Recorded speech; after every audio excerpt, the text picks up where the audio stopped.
Okay, don't freak out, but we want to tell you an amazing story about what God is doing. As many of you know, when we took the church as senior leaders, we have always had a heart for Medford, not just the area outside it, but actually in the city.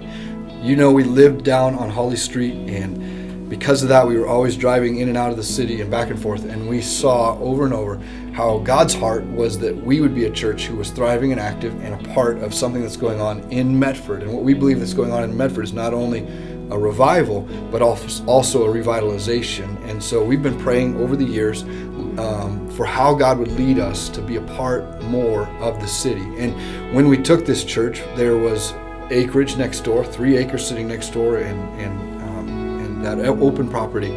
And we always looked at that as a property with a purpose, and we thought maybe we could sell it, maybe we could use that property to buy a building downtown, to do something in the city.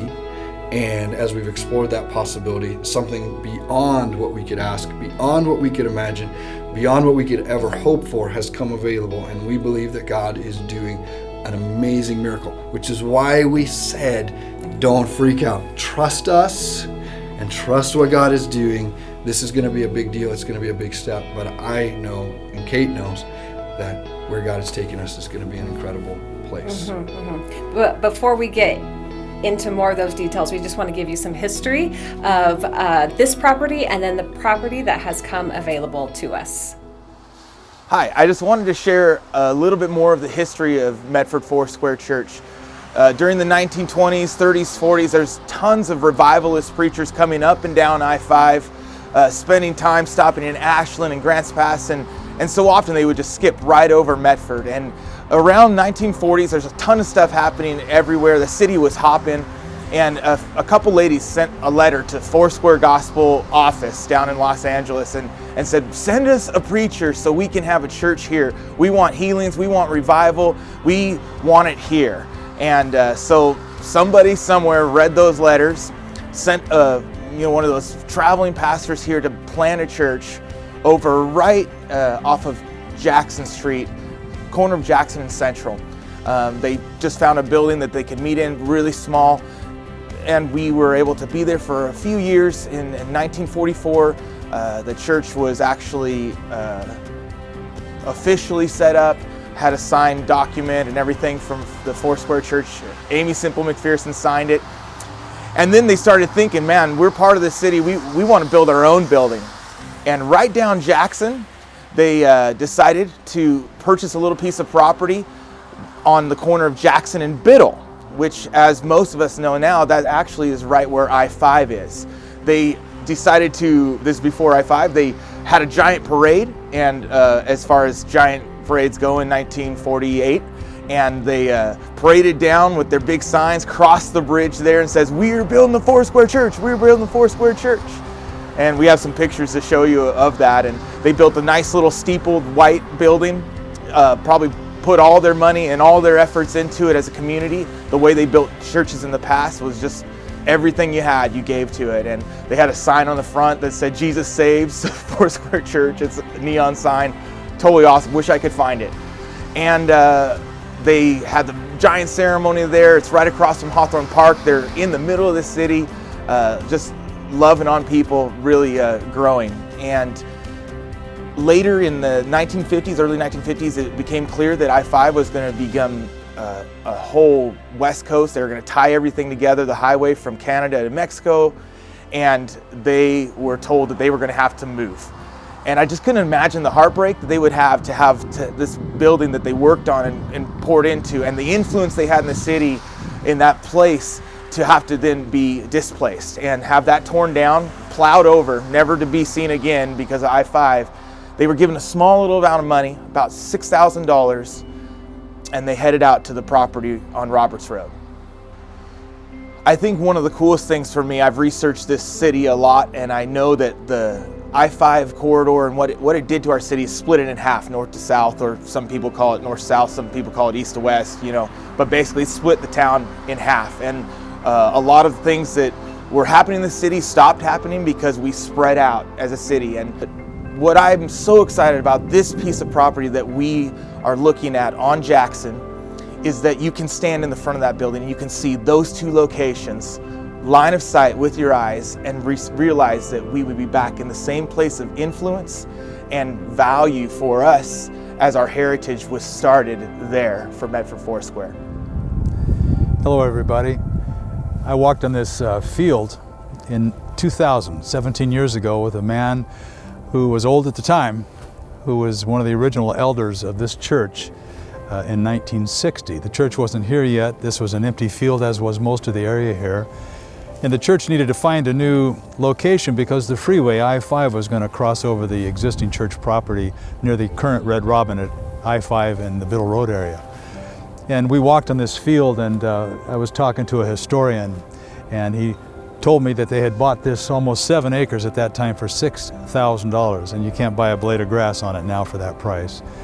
And as we were walking off the field, he made a comment to me that has stuck with me for years, and I've shared it with leadership ever since. And he said this: "I've always felt that this was a property with a purpose." And when he said those words, I recorded them because I never wanted to forget them. And as the years went by and God brought people to the church, we had people on our church council at the time, one man specifically, who has built some of the largest churches in America, Applegate to be one of them, Chuck Swindoll's church. And we all had plans that we were going to build something on this piece of land, and we thought that was the purpose of the property.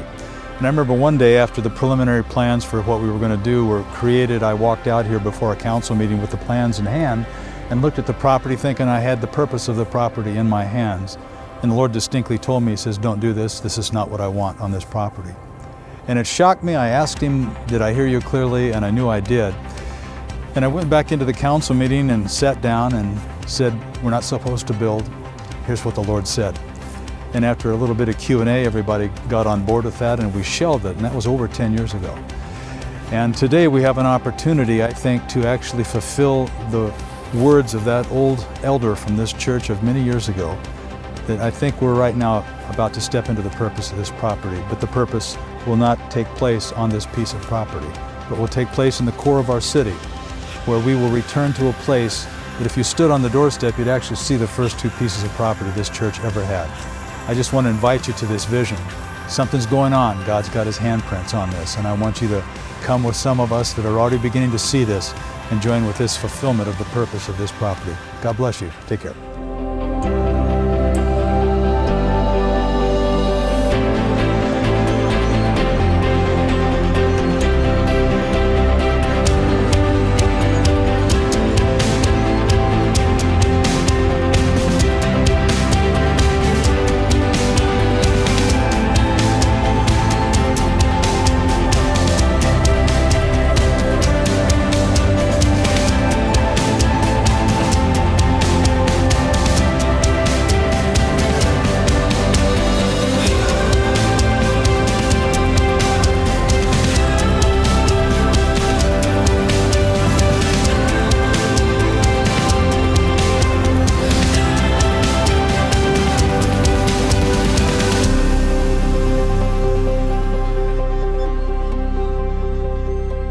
Hey guys, I am here today in this building that we actually have the opportunity to purchase, and we just wanted to do a little walkthrough of the building so that you could get an idea of what it looks like without actually being here.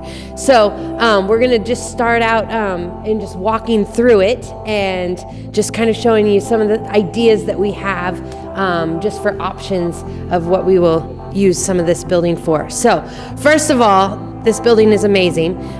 It's right on Jackson Street, and there are all these windows in this room right here. And this, we would love to maybe have the option of just having this be a lobby that everybody enters. There's a bunch of different entrances that people can come through, and on the outside there is 200-ish, there's around 200 parking spots in a couple different parking lots that is owned by this building. We come through here. This is a place that would be the main sanctuary.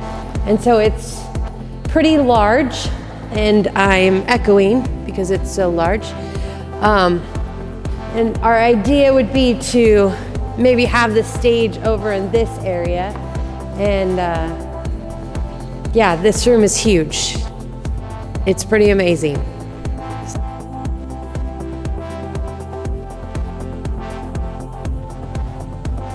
Okay, so this is another huge space right off of where we would have the sanctuary. We have lots of different options of what we could use it for youth or for kids, a lot more space for the kids. I don't know, we have some options, but it is another big space that is pretty amazing. The ceilings are high, there's garage doors, so who knows, we could get creative with this room and just see what the Lord wants us to use it for. So it would be pretty awesome. So now we are in the other side of the area that we want to use for the sanctuary, and it is another large room. And we have just been thinking about maybe letting the youth be in this room. It is an old place. It looks like they did oil changes in here and stuff like that. So there is a basement down below as well. And then this room. So we're thinking the youth might love this. There are 3 garage doors on this side, and then there's 1 on that side. So I don't know, maybe having some fences out there and just a place for the youth to be outside at times, like when it's warmer out, and then being in this room, you know, for them. So have a youth room for them.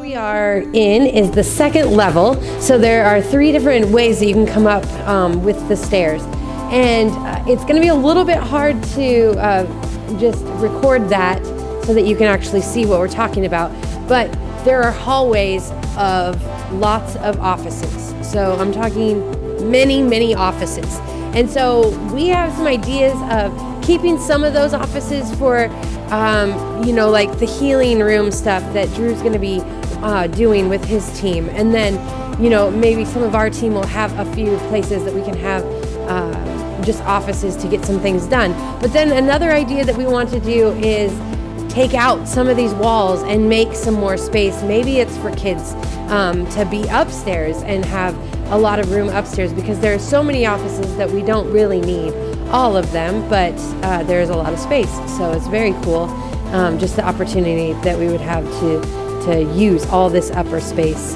for different things.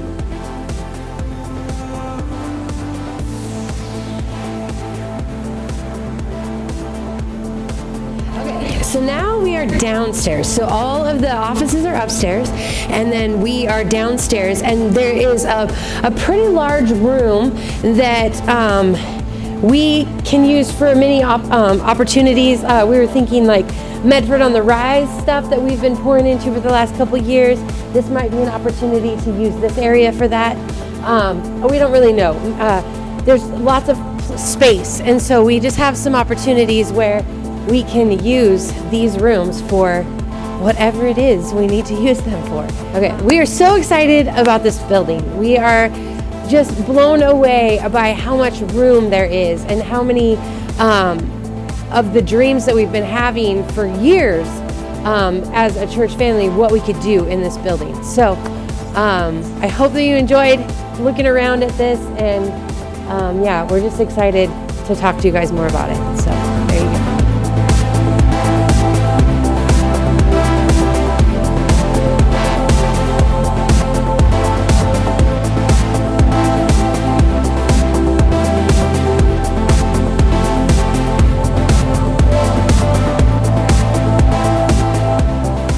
So now you're beginning to get an idea of why we started the video by saying, don't freak out.